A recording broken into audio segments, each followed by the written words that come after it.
Hello and welcome to the Otakuology Podcast. I am your host, Otaku Mike. With me, as always, is Jin Graves of the Kudo clan. About to say, I prefer to go by Jin Kudo. Sorry, Jin Kudo. My bad. Christ. Some might call him Lord Graves. Oh my god.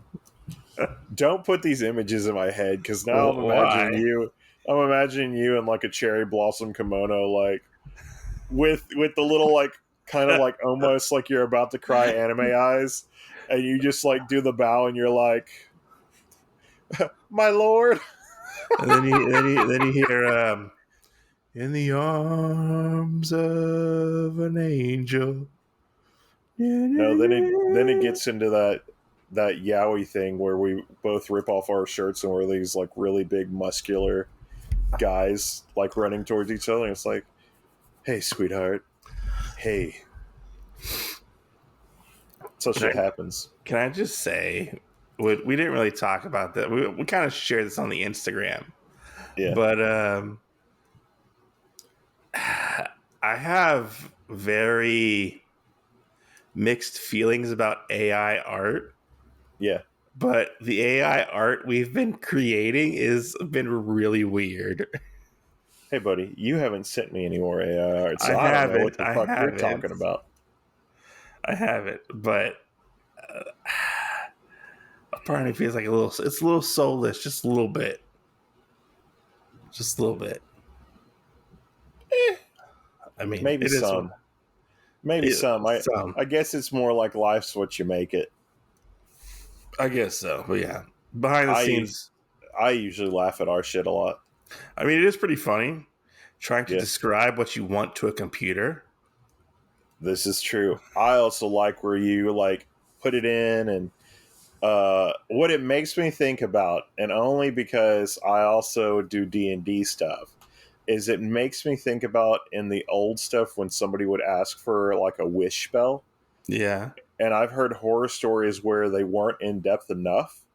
And I've also heard horror stories where they were too in depth, and somebody combed through all of it just to unwind it, like wishing for a sword that when you hold it, like you're invincible and all this other stuff, and yet you forget that what kind of creature you have to be to hold it. And so the person basically goes, oh yeah, well, you forgot that you can also change into a squirrel when this happens. Yeah, it's about AI art right there. So, that's how I feel like it is, though, because you can definitely put all that you want and then be like, oh man, this art's pretty cool. Wait, what is that? Why do I have a sixth finger poking out of the middle of my hand? Or an extra arm. Yeah, or there's only supposed to be two guys in this picture, and why is there a third body in here, but you can't see the face? Yeah. I feel like there's only so much you can do with AI art. I feel like, but I mean, that's beside the point. Beside the point, little behind the scenes, we've been trying to make new logos. I would say the lazy man way because of AI art. Yeah. But it's been fun to see the results. Yeah. Well, yeah. I got a surprise for you on our next show. Okay. So stay tuned for that. I actually might wait until we're actually done with this and then tell you what the surprise is. Okay. Was it when we're going to cover that indie manga? I mean, I can wait till then. Okay. I was going to wait till the last episode of My Happy Marriage, but yeah, I like your idea better. Okay. Cool. So cool. that means in about a month you'll get to know.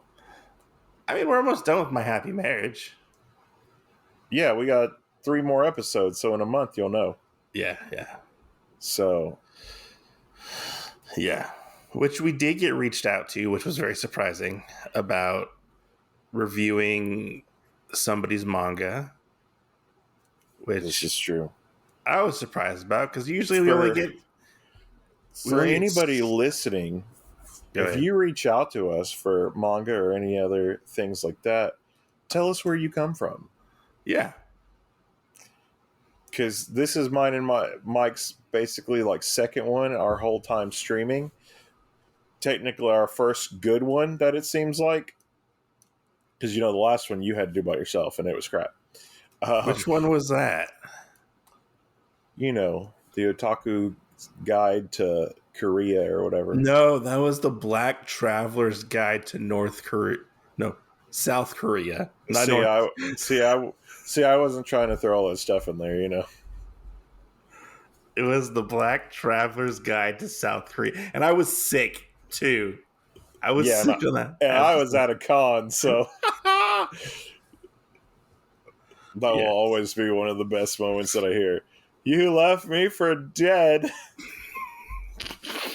I guess I tried. You did. You did leave me for death. I guess I tried. Do you know what? Do you know what it's like running a podcast when you're like sick as a dog at trying to get somebody to talk to you? Yeah. Anyways, go ahead. Sorry.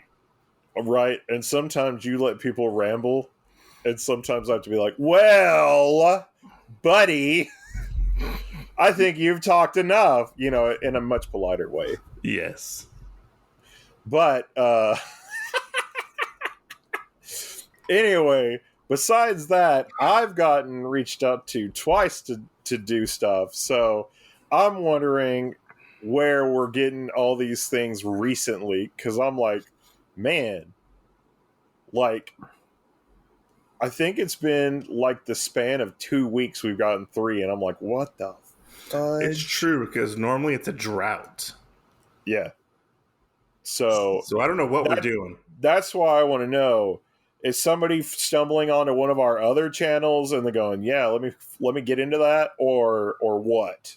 I don't know. So, right, this is the conundrum of the world.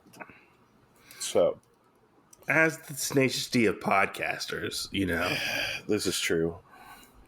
If you say anything about fuck such and such for a presidential election candidate or whatever, I guess I'm gonna have to break up the band. No, don't break up the band. Yeah, I watched something on that and I was like, the hell? So Yeah, it is what it is. Neither one of us are political in that way, so I don't think you guys have to worry about us going on any of those rants. But the political thing that we are covering today is family origins of the Utsuba family. Ooh, yes. And the moves that some families will take to try and own it. So we are looking at My Happy Marriage episodes 5 and 6 today. 5, 6, 7, 8. And our anime starts out where the last one left off. Well, I guess a little bit after, I would say. Yeah. Where Miyo gets the kimonos and she's like, oh, I love them. This is great. And I only have one thing to add to this right now. What? So I was watching this part, and I really thought the caregiver lady changed her hairstyle. So I did too. I was sitting there, I was like, wait, I'm so confused. Why is her hair all pulled back? I thought Yuri changed her hairstyle. I was like, man, Yuri, what did you do to yourself? Right? And I was like, oh, wait, no. There's like 3 people in this room. Yeah. This is the actual kimono fabric lady, and I was like, oh man, this is kind of awkward. I thought it was funny that Kiyoka was standing outside the door, like it's slid open, but he's like standing and his like back is turned to the. Yeah, he's like, no, I'm not gonna take a peek at you. I was like, was she changing? And like, I think he was standing there like that. I think she was going to change, and he was waiting to like look to see what she looked like in the kimonos. Yeah, I think that's what I got from it. Yeah, I could see that. Yeah, but they have a zing moment where he's like, "Oh my god, like you're amazing." Yeah, they do. Yeah, yeah. And then we He get falls a little more in love with a her. little more in love. You can see it, and we get this scene next to where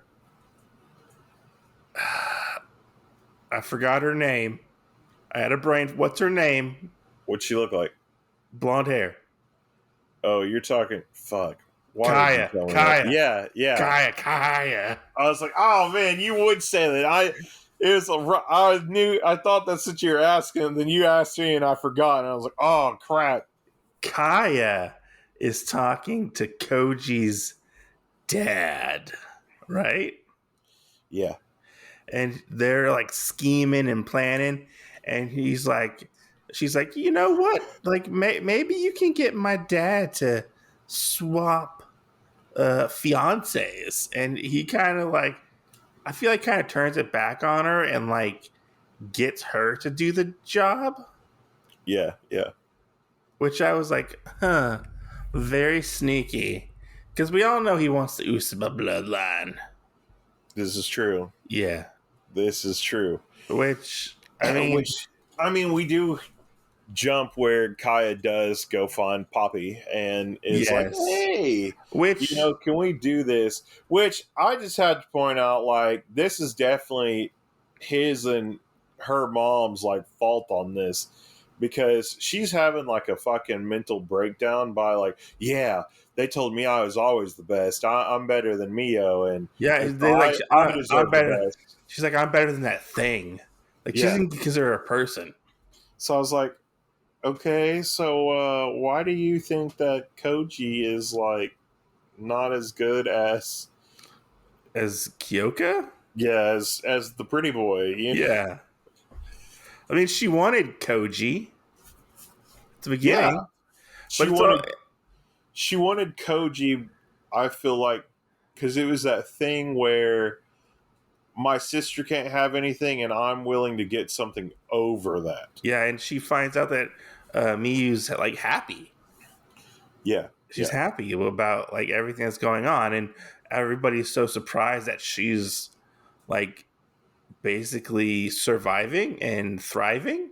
yeah. And she didn't get kicked out. She didn't get kicked out, Yeah, which is interesting, and I think it's interesting how Miyu's father reacts to Kaya and basically like blows her off.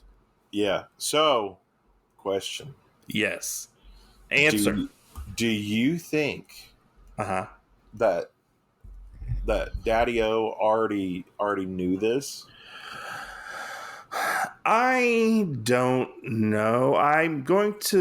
My theory is that Kiyoka got under his skin by asking him to apologize. Yeah, That's what I took away from that. yeah, And he might have somewhat of a change of heart because when we get to the next episode, he has like no idea what's going on. yeah. Well, I have two trains of thought in this. Okay, what are they?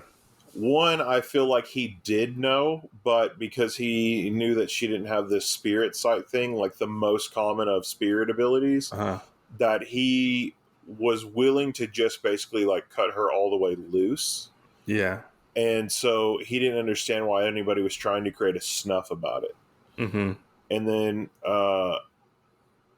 for two is that maybe he does know and he wants, even though he hasn't been her like big supporter, because remember he did buy her the first kimono thing that she went to He did. to over there with.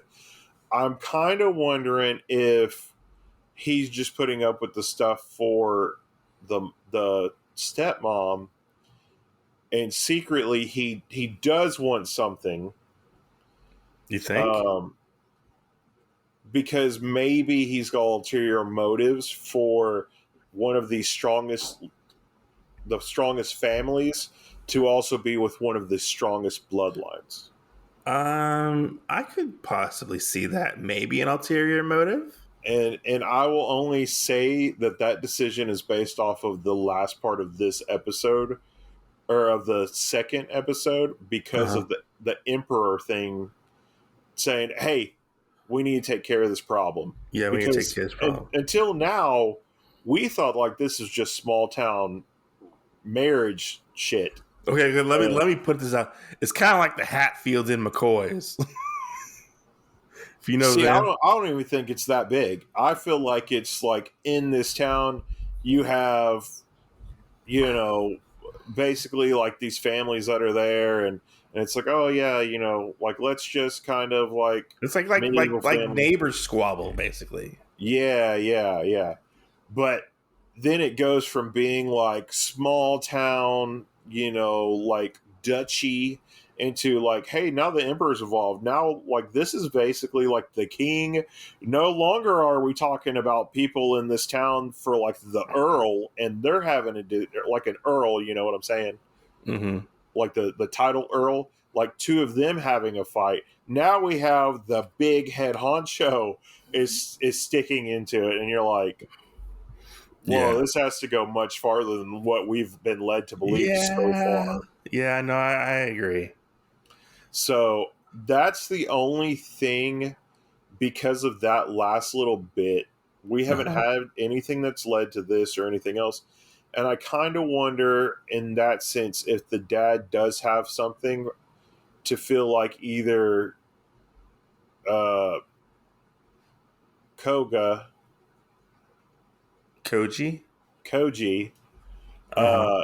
Koji and Miyo can basically somehow form either a child or whatever with their family and the bloodline to make this like higher, bigger, like. Wait, are we talking about Koji or Kiyoka?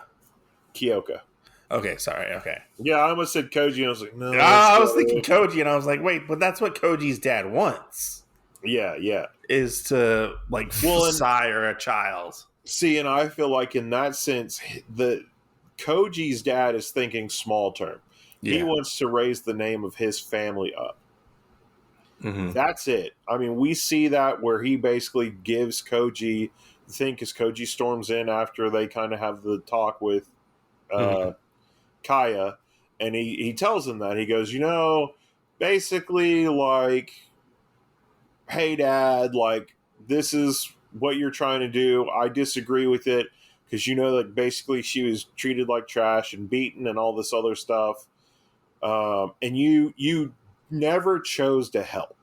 Yeah, which pisses Koji off, because he's like, you've always known about this, and it was basically to get it to play into his hand where he was going to get her. Yeah, you know, and go from there. Well, I think that's small town thinking, basically, and that maybe Miyo's dad is thinking a little more into the future. I would probably agree with you on that aspect a little bit. Yeah. Because he did send Miyo off to Kiyoka. Yeah. And not send Kaya. I also think that because Kaya doesn't have the Usama blood. No, she doesn't. She has the Saimori blood. Yeah. Well, she's got whatever her mom's maiden name is. So yeah, whatever. Which we still didn't get that question answered, if Kaya is faking it or not. Still. Yeah, we didn't. That's still something I want to know.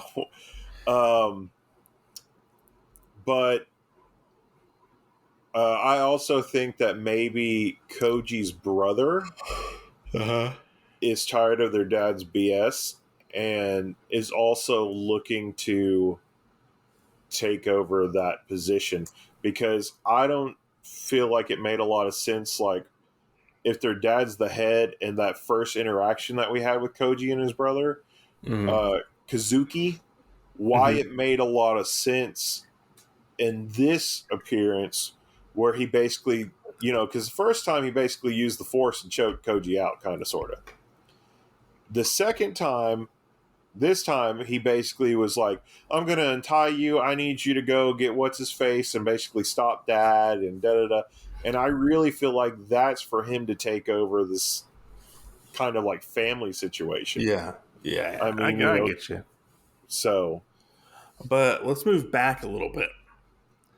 After we have that interaction with like Koji and stuff like that, we see Miyo, and Miyo is preparing dinner and stuff for Kiyoka and Goda. I believe his name is, right? Yeah. Goda, to thank him for letting her see Hana again. Which I love this scene between Goda and Kiyoka Yeah. when they're driving in the car. We Yeah. get to see like very much like a more humanish, somewhat relaxed side to Kiyoka. Yeah. I would say. I love how like Goda like teases him and stuff, and Kyoko's like, I'm gonna fucking kill you. Like, I'll just kill you and nobody will care. Right. But you know what? What In did you these say?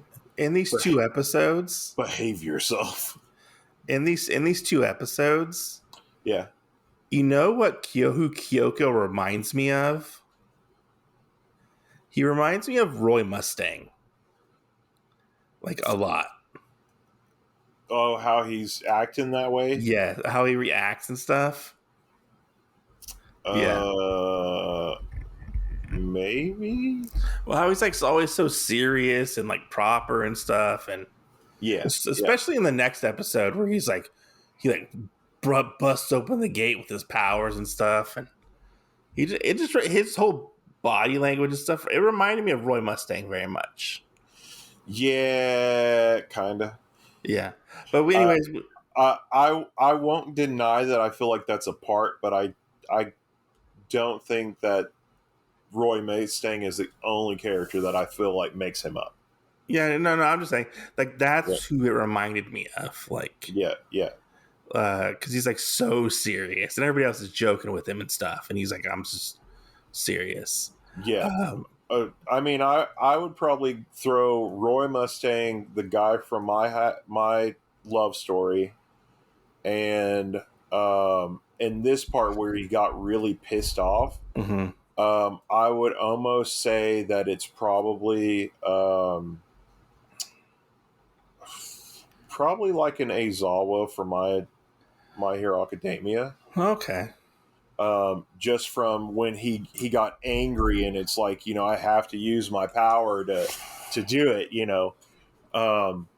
but at the same time I also felt like there was a lot more that he could have done, but he kept a cool head about it. He did. So, but when we get to that part where they have that fight, Yeah, I will bring up some more stuff, because I feel like we can almost do like a small deep dive onto that whole battle and everything that happened afterwards. Okay. So we go on. We've Gojo. Whatever his name is, Goda. Sorry, Yeah. Goda professes his love and wants to marry Miyo, Yeah. which was really funny to see. And she like takes it seriously, and he's not being serious about it. Yeah. And I love that scene. And after they leave and whatnot, which I wonder who is driving Goda home. The cabbie man that drove them there first. I thought Kiyoka drove them there. No, they were both sitting in the back. Oh, were they? Yeah. Okay.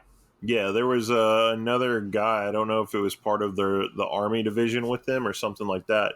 But yeah, there was another guy that was in the front seat that was driving them there. That's why he keeps giving him the side eye, and he's looking at him. He's like, you watch your step, Goda.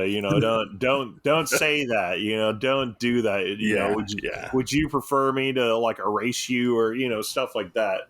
Yeah. Which I think that this guy is such a complicated character. Not Goda, but our main guy, Kiyoka. Yeah, Kiyoka is such like I feel like a complicated He's guy. like an ogre. He has layers. Yeah, but we're not. The way that he's been portrayed to us is he's this big, mean guy. You know, that's Yeah. doesn't care about a lot of stuff and all that. And of course, we see it later on in the second episode of this.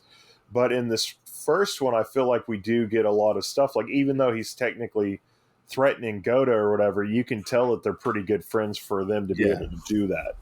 Yeah. And the fact that, you know, he can do that, especially after this whole proposal thing, and then after he kind of gets rejected, then Goda also kind of like does another little joke at it, and it's like, hey, did I hear something? You know, like, so like you can tell that they're dynamic, which I felt like we did see a good chunk of it, that Goda is one of the few people in his life that he actually allowed deeper in his life. than, yeah, that he allowed like deeper into his life than like all these other people that have a bad calling sign for him. Yeah. No, I can see that definitely. So, which I also feel like that also relates to something in the end of the second episode. But after that, Kiyoka is walking through the house and he hears Miyo make a sound. And we find out that Miyo is having a nightmare in this weird, like, dark dimension with, like, these glowing red-eyed people. Or very mysterious. I just want to tell you, I called it. What? This is her basically having the second sight. Yeah. The spirit side or whatever. Because he's like, oh, there's a remnants of, like, a special power. He's like, but the barrier hasn't been broken. Like, what's going on here? So I feel like he's starting to put two and two together as well. Well, he said that the barrier around his house wasn't broken. Yes, it was not broken, yes. But he can tell that there was a big power, and so I agree with you. I do think that he knows that something is up with her, even though she's already confessed and he's already looked into the history where it was, hey, you know, she has no specialties. You know, she can't even do that. And to now feel this presence, like, he has to know something's up. No, I believe he does. I believe he does as well.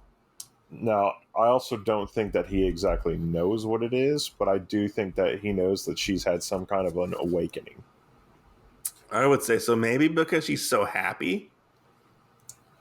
You know, maybe. I don't know. I felt like it's more of the just coming of age. Maybe. You know, like that, like maybe it was that, but at the same time, she was never able to really flourish in the house. Like, she was always beat down. And I don't think she ever had the opportunity to really do that. You know what I'm saying? Like, if her dad would have cultivated a little more, then she would have been able to know. He didn't cultivate. He cut and burned. Yeah. Well, or slashed and burned. I mean, the other thing I want to add to that, because we see it, I feel like, more in this episode or in the second episode, when he doesn't know, that a lot of things that happen to her aren't necessarily, I feel like, his fault. He let it happen. Well, that's what I'm saying. His fault came into he didn't attempt to stop it. Yeah, he was definitely neglectful. So, and I think part of that was because he either was in his office or something like that. Yeah. Because why else, you know, doesn't he know? And if we really think about part of the flashbacks, he wasn't around. No, he wasn't. So, you know, it was more so like the stepmom. He was off. He was off diddling Kaya's mom. No, because it would have happened with them there. Yeah. You see what I'm saying? Like, yeah, no, I get you. It was while he was away, and Kaya's mom and Kaya were the two that were like, well, since he's not there, we're going to do more. I get you, yeah. Yeah, because if that happened and the mom and him were off diddling each other, I mean, how would she have gotten, you know, hurt? Oh, true. If anything, he didn't put out enough, I guess. I guess not, you know. I guess not. So maybe he should have diddled more. Maybe he should have diddled the pooter more. Just saying. I don't know. Jesus. Anyways, as this is going on, like, but I believe it's the next day, and Miss Miyu and Yuri are making um, Kiyoka some lunch, Yeah. and she's really happy about it. A bento And box. it's a bento box with little cut shapes and stuff for like Yeah. the vegetables. It's very, very nice, very well done, and Very modern day. very modern day. Yes. And they're like, "Oh, let's go give it to him." And Yuri's like, "Hey, why don't you get one of your new kimonos and stuff?" And I got this bag for you that match your kimono. It's a very nice blue setup she got going on, like blue outfit, you know. Yeah. And she forgets her amulet, the amulet that she's always supposed to have with her. Yeah. And Miyo and Yuri go off to Kiyoka's work. He's very flustered and he wonders why she's actually there. Like, that was interesting to see like his reaction to them. See, I think he was more like love struck. Maybe, yeah, because when he sees her, he's like, "Oh my god!" Like, Yeah, see, that's what I think it more so was. Not like, oh my god, why are you here? It was. well, I feel like it can be taken to either way. I feel like it was more like, oh my gosh, you're here. You Like, know what I'm saying? oh, Yeah, like I didn't expect this. yeah, So, you know, yeah. No, I get you. I get you. And I definitely feel like later on, if we got to see more of the progression of this, which I don't think that they would do this, but I definitely feel like he would be one of those guys that seeing her, like he would smile and do all this stuff, and he'd be like, "Try not to do that. Try not to do that. You have to look mighty in front of the men. You know what I'm saying? Look manly. Yeah. So he's like, "Oh my god, hide your smile, like, talking to himself. Like when you cry, like teared up, get back in there, tear. You're not coming out. Yeah, I gotta be a man. You gotta be a man. Yeah. But yeah, and she's like, "Oh yeah, I got my amulet," and then she's like, "Oh wait, I don't got my amulet," which leads to her getting kidnapped by the Japanese men in black. So let me touch this one on you. All right. Do you really think the amulet would have prevented this? I'm gonna say probably. I am gonna say no. Really? I really think that the thing with the amulet is like supernatural things things of what it prevents. Okay. I just think that this happened to be a coincidence. Now that you say that, I could see that being a coincidence as well. And I'm only going to point on one big thing that we know that happened that that touches on that when she did have the amulet and something still happened. Okay. That was her confrontation from Kaya when Kaya and Koji went to the thing. Yes. Because remember, she had the amulet, and if it's supposed to be an amulet of protection where you ain't supposed to be able to deal with bullshit, I don't think that's what it did. So, yeah, I could see that. I totally missed that point. Yeah. no, what I would think that it may be, which plays into kind of the situation now, is that maybe it's some kind of like a tracker thing. Ooh, like a GPS, magical GPS. Yeah, so if she would have had it, then we would have been able to find her instead of waiting for somebody like, oh my god, she's got to be at the compound. Okay. Yeah. You know what I'm saying? Yeah, she gets kidnapped. Yeah. She gets chloroformed by some invisible guys. And Yuri goes back to Kiyoka's work, and she's like, "Oh my god, he's gone," And Koji, of all people, goes to meet his father, and he's Kaya there as well, and they're like, "Oh my god, what did you do? What are you doing?" And Koji's dad's like, "We're doing what is right.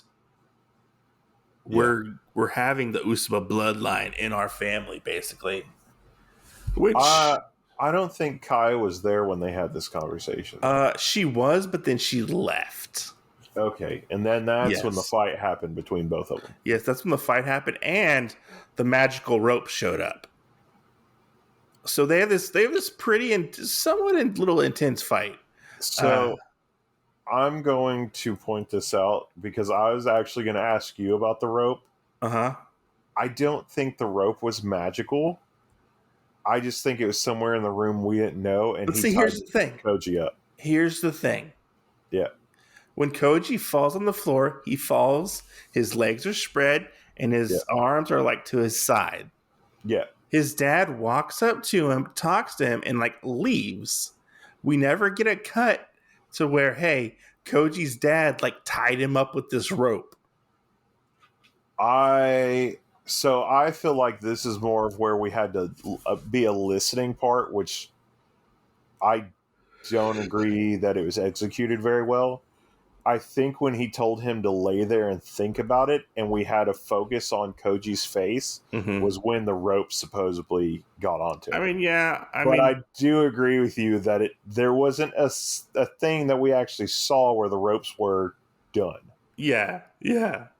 So that's what I'm saying. Magical rope. Just saying. Oh, I thought you were saying like the rope actually had magic. No. Okay, I was No. like, that would be a turn of events for No, not actual. It was for the rope. metaphor. I mean, they do have Shinigami, so I mean, It it was would make sense if the rope was like an Inugami sphere. It was like metaphorical magic rope. Yeah, Yeah. yeah. And so he goes off. He gets tied up. His brother lets him out. His brother unties him. And he's like, you gotta do what you gotta do, basically. Yeah. And that's where he goes to Kiyoka's place of employment. I don't remember what it's called. What was it called? Did he go to there? Or Yeah. did he go to his house? No, he goes to the place because all the people try to stop him from getting in. Okay. Yeah. I must have blinked because I thought he went to the house. No. He goes to like the academy. The academy, and he's like, "Oh, let me in." He's like, "You're the last person I want to see, or you probably want to see as me, the last person." And I need your help. Miyo needs your help. She's been kidnapped, which leads us into the next episode, which is probably one of the best episodes so far, I would say. Oh, best episode hands down. Right now, I would say a best episode, I feel like, and we see Koji. This is our first one we actually get a fight scene in. Yes, we see Miyo, and Miyu's waking up, and we see Kaya and her mom. And she is strung up. And she's strung up, which I don't understand why they have her tied up and she's standing. Is that harder to get out of? Yes and no. So the thing is the reason why they had her tied up that way is because you have to stand up. So when your legs get tired, all you're suspended by are your wrist, which we did see that part where her wrists were like bruised from the rope. Yeah. But your hand, you also can't do anything with your hands because they're stuck up. Yeah, true. So, but yeah, no, I agree with you. Like, they did that, and I don't necessarily feel like, like it was a thing. Like, I don't know. I've never been tied up with my hands like above my head, so I have no idea. Guess you're learning Shibari soon, buddy. I guess so.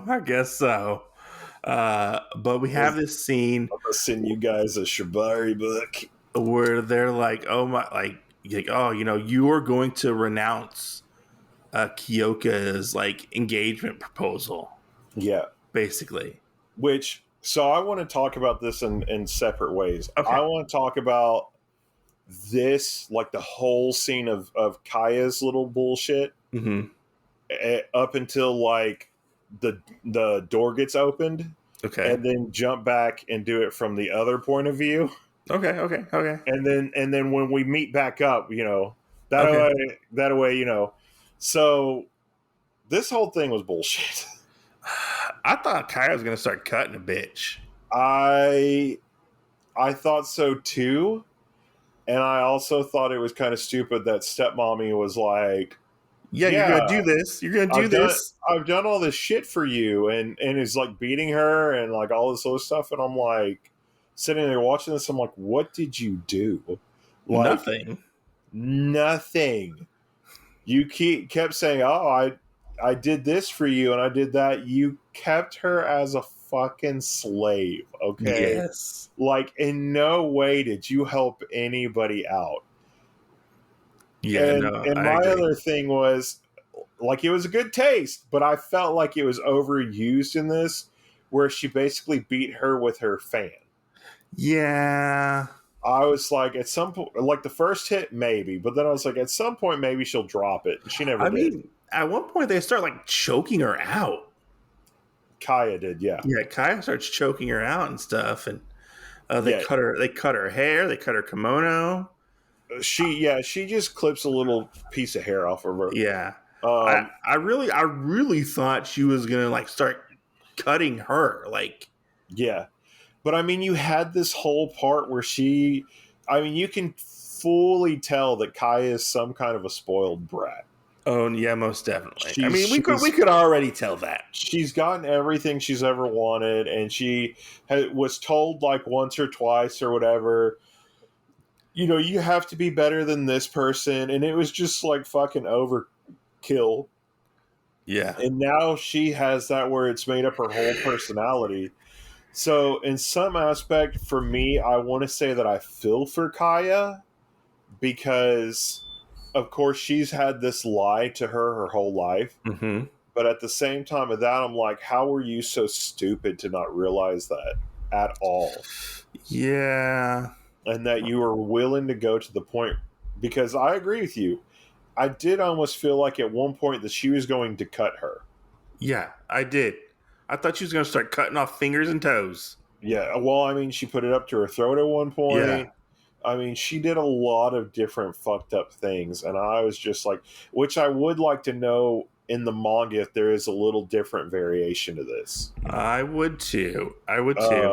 Like if she actually did like kind of nick her a little bit, because I Yeah, could definitely see that scene with the scissor things being so far around her throat that in the manga that maybe she did, and the anime didn't want to show blood.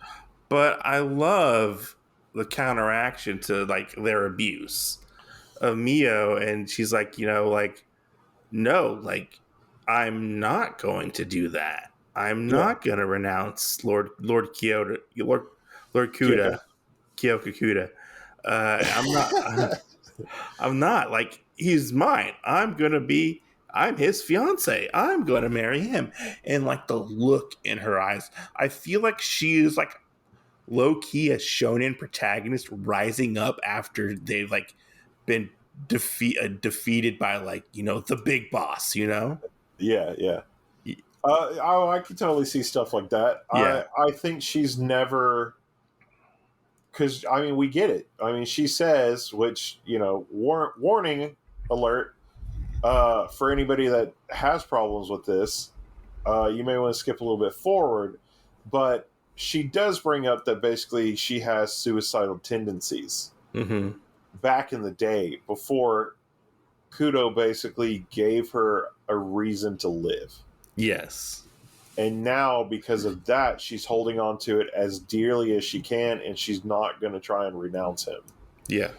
Which I want to add on this part.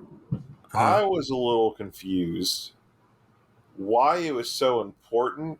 Like, for her, I understand. Uh-huh. But for them, I don't fully understand why it was so important for them to get her to say it. I think for her to say it, it was more like if she says it, it's like kind of word. It's the word itself. Yeah, yeah. But I mean, they're not recording it. They don't have no recording devices. Like Exactly. See, it's just their you word get versus it. We're yours. on the same wavelength to this because I Yeah. was like, man, at any point she could have said that and And then got say like, out of I didn't say that. be like, fuck you Yeah. guys. Like, no, I don't know what the fuck y'all are talking. Yeah, like that was my thing in this. That I was like, why are they pushing so hard? I mean, Yeah, they could just let that go and then say that she said that. true. They You know, could. like there's more to that. I mean, they could have just straight up lied.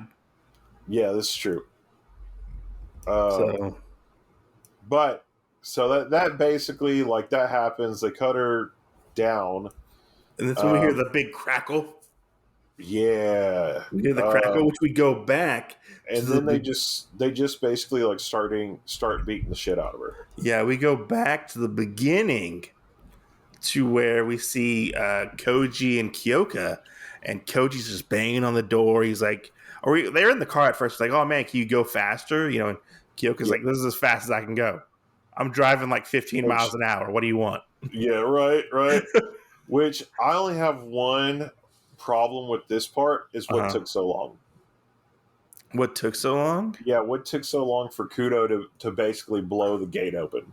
Um, Because I was like, man, like if something happened like that, Maybe he was okay. Okay, here's my theory. I don't know if I would knock on the door at all. I would just go Here's through it. here's my theory.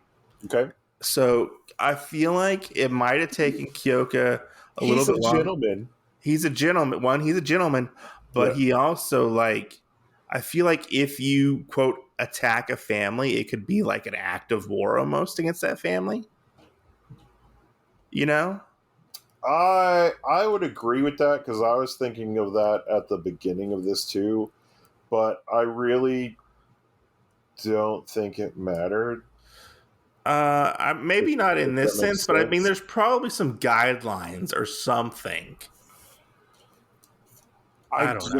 don't know. I feel like a lot of this stuff is more loose than that. It could be, or maybe Um, it could be because of his military status. You know? well, and I also felt we'll do that. I'll say this and then we'll back up a little bit. Okay. Whenever you have Koji's dad walk out and he's Mm-hmm. talking to Mr. Saimori, Mm-hmm. and he tells him the whole part, which I thought this was going to be mentioned differently, and it wasn't.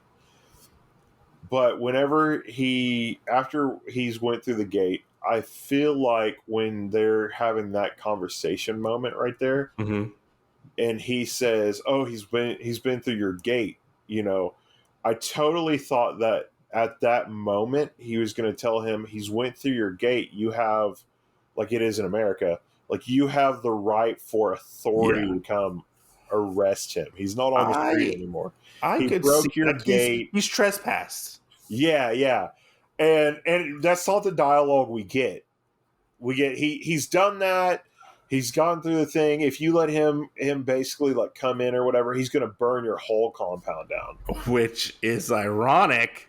Which is ironic, but that whole thing for me was like, because I totally thought like call the authorities. I thought that's what we were So going to get, and here's not here's here's my question.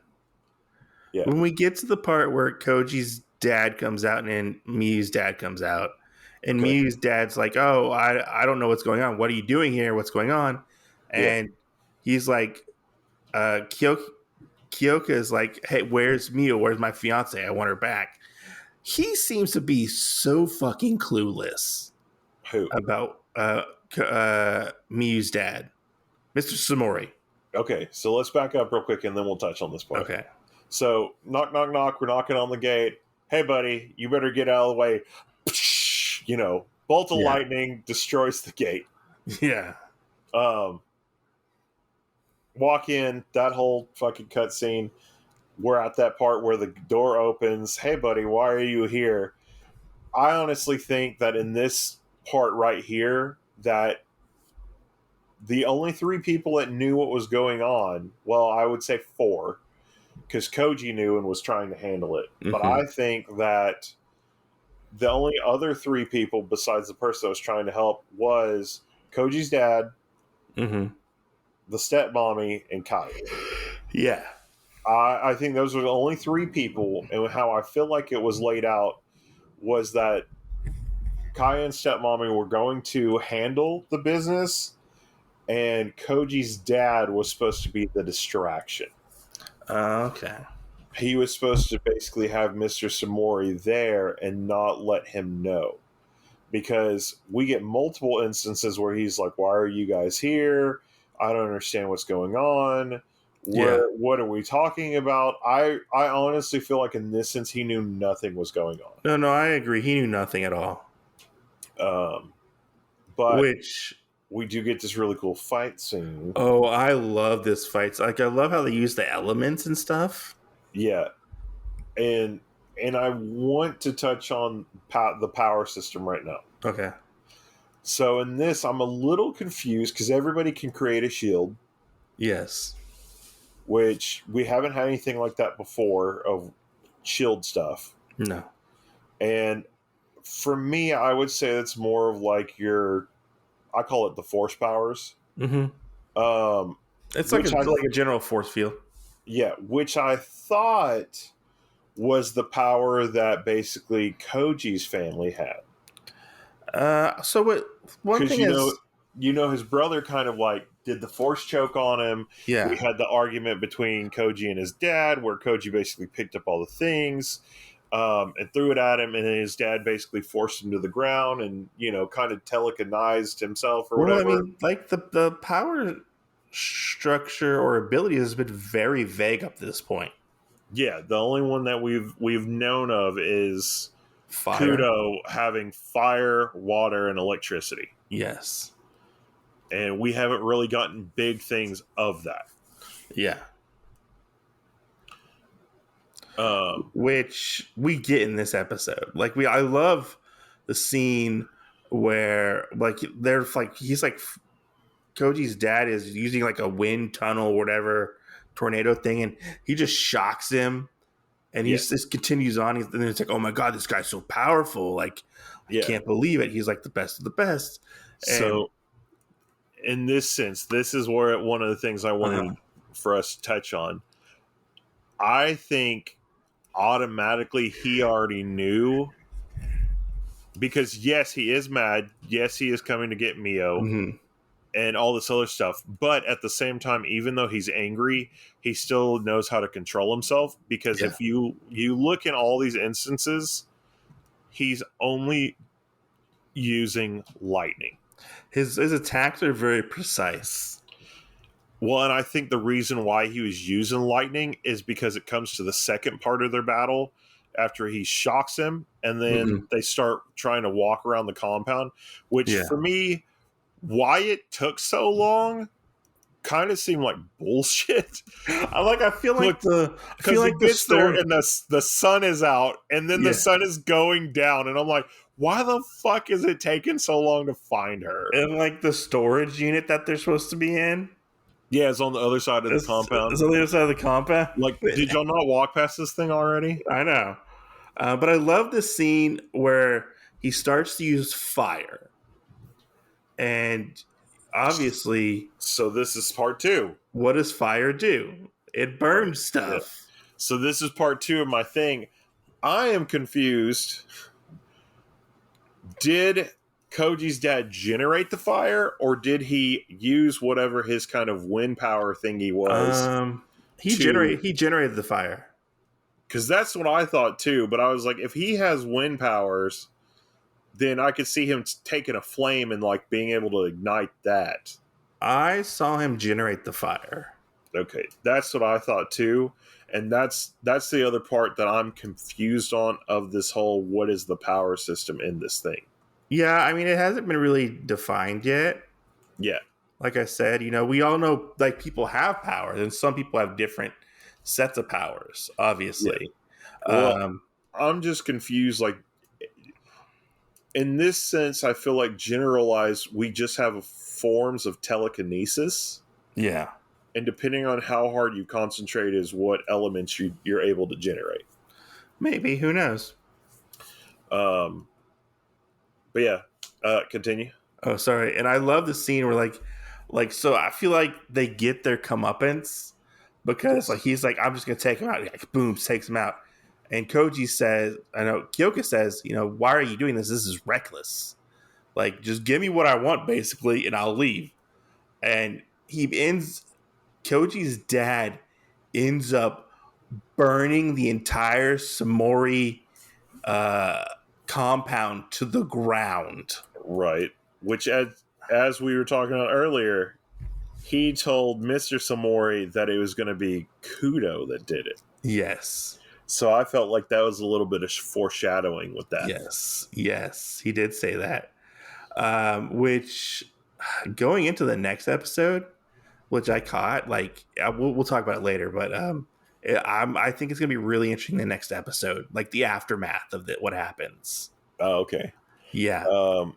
So we have where they're walking through the fire and the flames. Oh, it was so cool. To the storage house and go in there, and Kudo picks her up and So basically has this touching scene about, you guys are all bitches, leave her alone.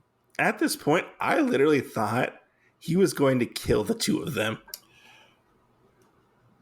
I thought he was going to do something too. Maybe not kill them, but I did think he was going to do something. Like, I thought he was going to, like, take them out, you know, like... Which, this is incident number 2 that I'm going to point this out, of him controlling his power, because even though, like, this could have been a situation, he chose not to choose violence. I love the scene of him and Kaya. Yeah. Where she's like, no, you need to choose me. I'm the better sister. And he's like, fuck you, bitch. Oh, yeah. Where he's I wouldn't date a stuck-up bitch like you. I chose the person I wanted. I didn't choose you, okay? Yeah, yeah.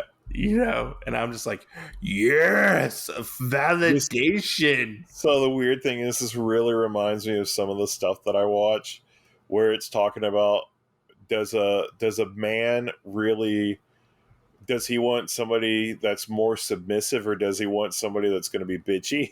Yeah. And I was like, man, this is like almost to a T, because like Kudo definitely goes, no, I don't want a bitch. I want no bitches. I want somebody that's sweet, you know? Yeah. So, no, and most definitely. And like, even Koji is like, you know, shut the fuck up. We got to get out of here when the place is burning down too. Yeah. You know, so he actually takes a stand as well. A little too late, I feel like, Koji. A little too late. Well, just saying. I don't understand where their relationship's going to go from here, because like, he told Kaya, like, you know, I have always had feelings for your sister, and while I know that I won't be with her, like, I'm not going to let you do that. And I don't see them, even if they get married, I don't see them having a progressive relationship. It would definitely be a loveless marriage, I feel like. Yeah, well, and I don't even know if they'd have kids. So yeah. You know, like, I don't feel that way at all with this situation after this. Now, he does do the whole thing of, you know, you're not going to make her cry, and if you died, you know, she'd cry. So, you know, gets her out of there and things like that. Yeah. And of course, like, the mother that's like, oh my God, my home, it's on fire, it's burning down. And then go ahead. Which this goes into 3 of Kudo that I was telling you about, of him keeping cool / losing his cool, is while he was holding her and walking back, I do feel like at any point, because he's by like a pretty big fucking pond, at any point, if he wanted to, he could have used his water power, whether he generated it or he pulled it from there. He could have put the fire out, but I really think, because he knew all this shit was going on, like, the first time, I do feel like, yeah, you know, I'm not here to save their home. I'm here to find Miyo. That was the first when it was on fire. But I think, secondly, he was also like, fuck you guys. This is your just desserts. Yeah, no, I agree. Because, I mean, he was very concerned about using fire in that confined space, you know? Yeah. But the fact that he didn't even care to try and stop the fire or put it out. I mean, nobody put the fire out. I don't think they could. I think realistically, he was the only person there that could, because he was the only person that had the water powers that we know of. Yeah. And what's his face was knocked out. And we don't even know if he has that power. Yeah, but he has like telekinesis. He does, but I Couldn't don't. he like telekinetically move the water? I mean, maybe, but I don't understand why Koji couldn't have done that. True. I mean, true. You I know what I'm mean, saying? Koji's a little bitch. So And see, that's why I had the question about: do you really think he created the fire? Or did he get it from somewhere else? Because I think he did. I think he created the fire. we've been talking about this whole thing of why the Kudos are like the most pristine family because they're the most powerful. They have all this, not only in power level, but the diversity of magic that they have. But in this, it just showed if it is true that he generated the fire, that family has too. Does that also mean that they're a pristine family? Even though this whole time between the Saimoris and them, they have seemed like they're more of a mid-tier blue collar or white Yeah. collar family compared to the Kudos. I mean, we'll have to find out. I feel like it's all going to be revealed later on. Have you I mean, seen it? they have to reveal the power structure, right? Have you already watched in the future? Have you seen No, this? I have not. Good. The only thing I watched, which we'll get into it, which I want to talk about later, Yeah. but is the very beginning of the next episode. The very beginning. But we move on. It's the next day. We find Miyo, Kiyoka, and Yuri. Yuri's so ecstatic to have Miyo back. I feel like Oh, you know, we forgot one little detail. what When he was walking her out, that she saw the spirit of her mom by the tree. Oh, yes, she did. She did. That was a nice touch. Yeah. So No, I think that was another thing that was her spirit site. yeah. No, I agree. I totally forgot about that, to be Yeah. honest. But yeah, we get this nice, heartwarming scene of people. You could say a family actually caring about Miyo. Yeah. Like, and just seeing how over these past couple episodes, how they've become a family, and they've all three of them have grown to care and cherish each other.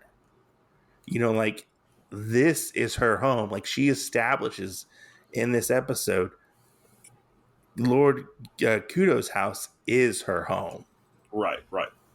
which is a nice touch, seeing as how her old home burnt down. It burnt down. It went bye bye. This is true. And then we get the stinger for this episode, where we find that the not magistrate. No, what was it? It wasn't magistrate, was it? For what? The guy behind the curtain. No, it's the Emperor. Emperor is having to get involved and having to talk about the special power. Which it'll be interesting to see like what he has to do with this. Like, was Koji's dad working for the Emperor? Too much. What? I said too much. Too much, yeah. Yeah. Too much. What does he have to do with this? Too much. Too much. But I will tell you, I'm saying in the next episode, she makes a request to go to her old house and go see the burned remains of her old house. Oh, okay. That's why I think it's going to be very interesting because, you know, she says, or they say like everybody was fine in the fire. Well, in the next episode, I believe they say like everybody's fine. Nobody died. And like the whole place burnt down. All of it burnt down. Yeah. So they have nowhere to go. Like the Saimoris have nowhere to go. They are fucking on the streets the way they thought Miyo was going to be on the streets. Yeah. Karma's a bitch. Just saying. Yeah. Well, another thing out of that, I wonder is like where was all their like finances and stuff tied up there? I don't know. That's hard to say. So, I mean, did they have banks back then? I'd assume so. Some kind of form of them. I don't know. It'll be interesting to see where this goes, but man, this episode was fucking good. Both episodes were good. But I feel like Kiyoka was the MVP of this episode. I feel like Yeah. he was fucking on, no pun intended, fire. He was on point. He was on points. And I feel like he definitely grew as a character along with Miyo. Like Yeah. they grew together, I would say. Yeah, I'd say that. Yeah.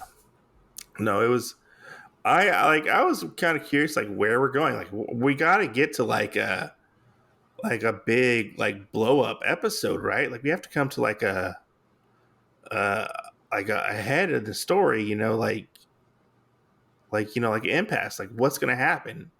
We can't just have all this lovey-dovey stuff, and I was pleasantly surprised to see what happened. Yeah. Like I didn't expect them to burn down the house at all. I agree. I felt like part of that was a thing, and then also I forgot where I was going with that. All right, that's fine. It's no big deal. No, it's no big deal. But no, like, these two episodes are really good. It's a very interesting midpoint to leave the season at, because I remember what I was going to say. Go ahead. I mean, so this is only the first one though, because we know that the manga's not done, so we at least have to have at least one more season that's going to come. Yeah. So I'm kind of like, well, what else can we do? Like, kidnap is pretty up there, pretty high up there on the list. Yeah, like what's going to happen? Yeah. Like, how are we going to just try to destroy this girl's life any other way? We're going to try to like assassinate people next time. Yeah. I don't know. It's going to be interesting to see. I'm interested to see, like, are we going to have like the grotesqueries in the show more now?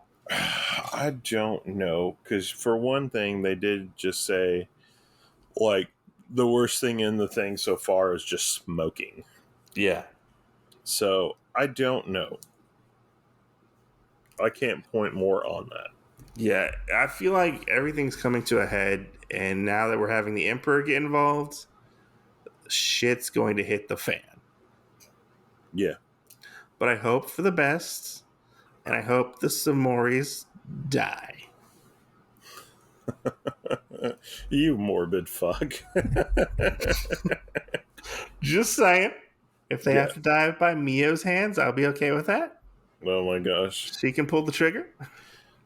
I mean, I'm just hopefully we're not going to have to worry about something where, because we did get the little mention of where the, supposedly there's some power that's building up. Yeah.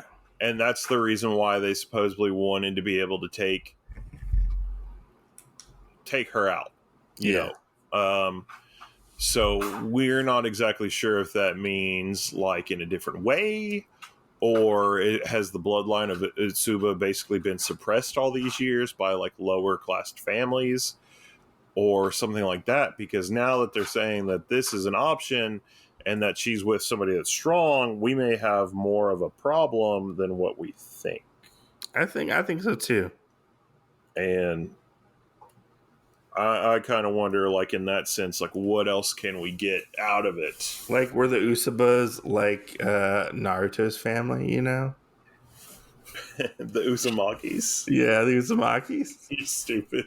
Oh my god. Didn't they get wiped out? For the most part, I'm pretty sure, yeah. Yeah.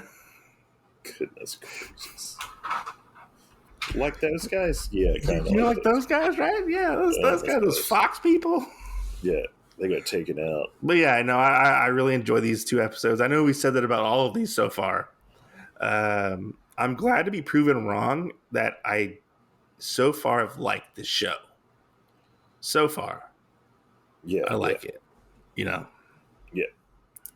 It'll be interesting to see where everything goes going forward. I also have to give these a 5 out of 5 as well for both episodes. I would say the same. I mean, I feel like it's kind of like a little echo chamber almost. I feel like, but I mean, you like what you like, and you hate what you hate. So This is everything else is mid. Everything else just mid. yeah. Nobody cares. We don't care about that mid stuff. Oh my gosh. No, we don't care about that stuff. No. But yeah. But go ahead. I would say yes. I give it a 5 out of 5 too, and it was good. So far, I feel like everything in this series. I think we've only had one that we gave like a 4.9 because of one thing or another. I'm not sure, or it's all fives. But either way, I mean, it's basically almost all fives across the board, regardless. Yeah. So I would say that this is a pretty good one for people to check out and watch. Yeah. Yeah, you can find us in a bunch of different places that Mike knows the names and I don't. Instagram and Blue Sky and Instagram. Yeah, and that one. Yes. And that one. And that one. Yeah. And you can find us all over the place wherever podcasts are provided. That is true. Even on planes. Even on planes and trains and automobiles. And sometimes in comic books. Sometimes in comic books too, yeah. Shout out to planes, trains, and comic books. Just saying. Good. Those guys are so good. Right. Guilty pleasure. But anyway, we'll see you next Tuesday. Hope you enjoyed the show. Peace out.